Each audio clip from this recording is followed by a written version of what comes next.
okay, so mamma, soos wat die lewe vandag is, moet 'n mens innoverend wees. 'n Mens kan nie meer vandag rely op 'n 9 tot 5 werk om jou finansies te dek nie.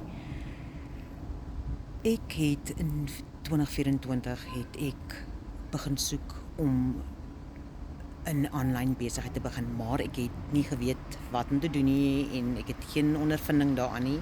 So ek het 'n bietjie navorsing gedoen. Maar wat my gehelp het was, ek het op 'n blueprint afgekom wat vir my stap vir stap verduidelik wat ek moet doen en hoe ek dit kan doen. Ek is deel van 'n gemeenskap van oor die 59,000 mense wat presies dieselfde blueprint volg. So as jy nie wil sukkel op jou eie nie en jy het leiding nodig, laat my weet in die kommentaar.